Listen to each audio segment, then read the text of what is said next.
Ferguson, New York, Baltimore, and even here in Atlanta. Anthony Hill, Kevin Davis. This is not a Baltimore problem. There's a powder keg right here. A potential explosion fueled by anger, heartache, distrust, and a belief that if an independent agency investigated these shootings, officers would be indicted.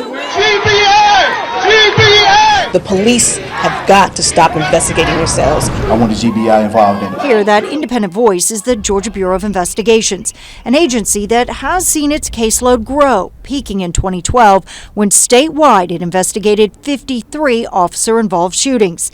This year could mark a new record, with 35 cases already under investigation.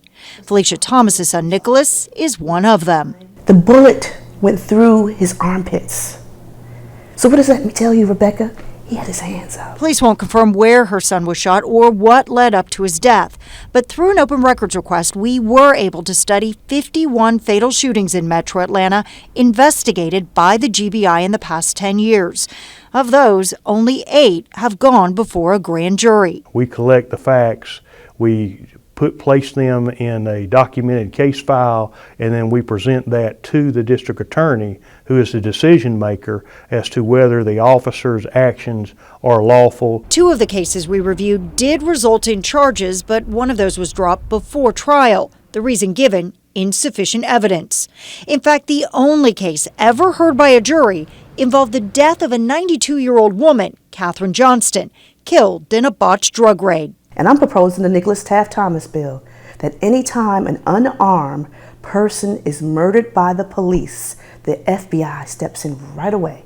Right away. So not just the GBI? No, not just the GBI. We need to take this to another level. But Attorney Lance LaRusso says the fact so few have gone to trial should give the community comfort. We expect that if they are doing their jobs, at some point in their career, they may have to use deadly force. And to say that any time they do, they need to be indicted and go before a trial is inappropriate. Activist Tim Franzen feels the community should get that opportunity to make the decision through citizen review boards. A grand jury only sees the cases the district attorney presents.